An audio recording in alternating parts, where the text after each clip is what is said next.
Hey, what's up YouTube? I'm DarkJack, and in this video I go 64-1 in the map Yemen in Black Ops 2.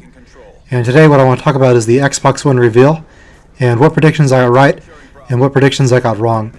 I'm going to put links in the description to the best articles I found on the internet talking about the next gen Xbox.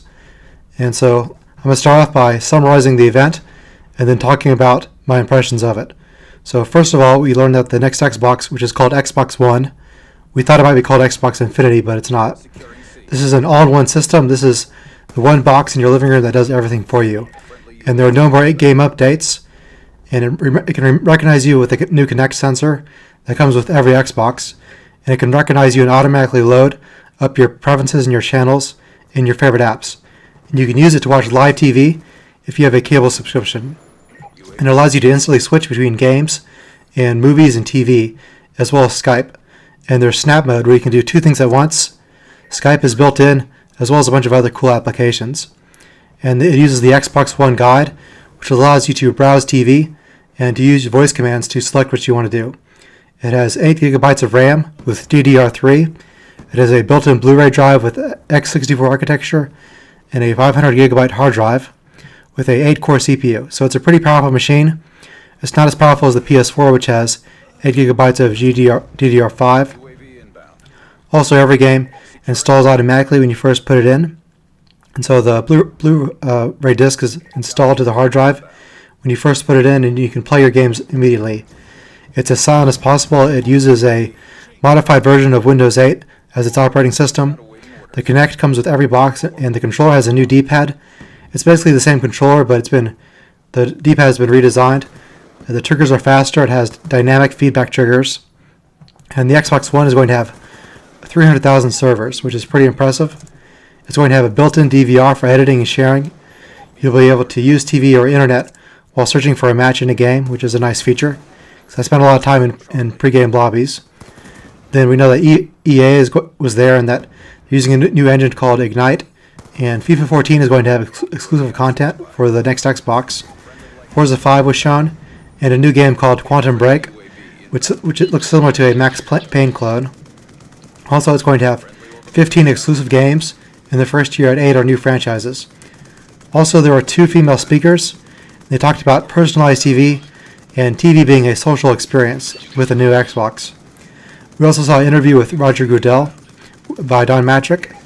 And then there was another female speaker who said that there was going to be a live-action Halo TV series, which I'm really excited about.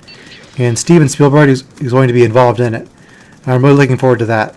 And there's going to be an exclusive partnership with the NFL in some way. And so this all-in-one entertainment system is going to be coming later this year. And lastly, we saw the Call of Duty Ghost World premiere. And all DLC will be a timed exclusive on Xbox One.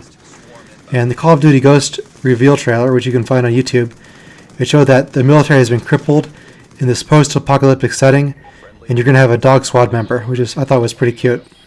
And the new features that the game has are leaning, there's sliding, and dynamic maps. So Drifter's video about Call of Duty Ghost was pretty accurate. And we're going to see more info about games at E3. So that's essentially all of the information that was there at the conference, and now I'm going to summarize basically what I've also found on the internet through articles. So first of all, your achievements and gamer score will carry over from the Xbox to the Xbox One, which is really good news because I have a high gamer score and I want all the things that I've done to carry over. Also, we learned that all discs are installed to the hard drive to play, and something I learned from reading articles on the internet, unfortunately the next Xbox is not backwards compatible with 360 games. So Xbox Live Vice President Mark Whitten confirmed to The Verge that the new Xbox One console will have no backwards compatibility whatsoever through whether it's 360 discs or online games over the 360 Xbox Live purchases. He said, "No, there's not."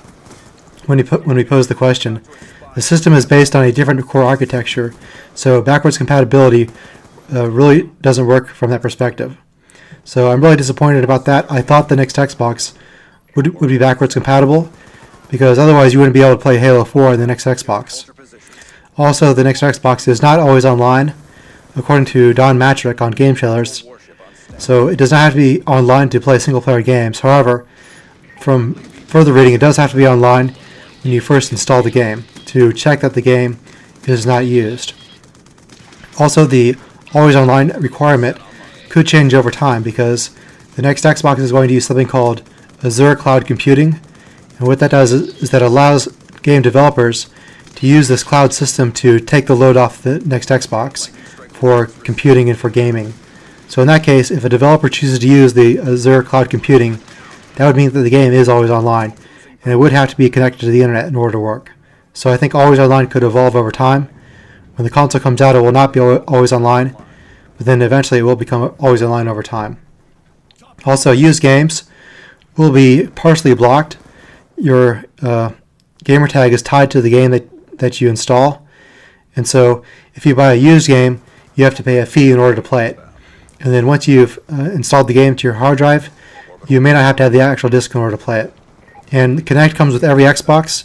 Kinect has to be plugged in order for the Xbox to work correctly. But so far, we don't know whether or not that means it just has to be plugged in, or whether or not it has to be set up correctly on top of the TV looking at you at all times.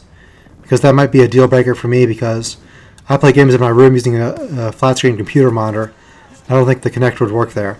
It wouldn't exactly fit on top of my screen. Then also your friends list is upgraded to 1,000 friends from 100.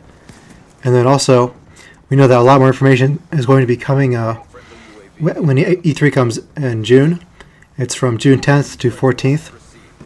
And so after E3, I'm going to make my decision on which console to buy first. And I'm also very disappointed that they chose to have the Kinect come with every Xbox instead of backwards compatibility, because the Kinect is going to add to the cost of the system, even though it's included and bundled in. I think that if they made the Kinect a optional thing and instead included backwards compatibility with every Xbox, that would be a much better deal, because both of the things are very expensive, and I'm sure the reason why there's not backwards compatibility is because it would have increased the cost by too much. And so overall, I got about half my predictions right and about half wrong. I was wrong about backwards compatibility. There isn't any. I was right about the Kinect coming with it and being required to be plugged in. I was also right about not being always online, but there was a twist to it, because always online can change over time, and it does have to be always online the first time you put a new game in. And so I think time will tell, and I'll make my decision after E3. And after E3, I'm going to make a new video talking about which system I'm going to buy first based on the games, because ultimately it comes down to which console has better exclusive games, and so whichever ones I find better is the one I'm going to buy first. Pretty much regardless of issues of backwards compatibility, because neither one is truly backwards compatible. And we also didn't see anything about Gears of War, or a Halo 2 HD remake, or Halo 5, or a Fable MMO, or a remake of Killer Instinct in HD. So we'll have to wait until E3 to see that. So I hope you guys enjoyed this video, and I'll see you guys later.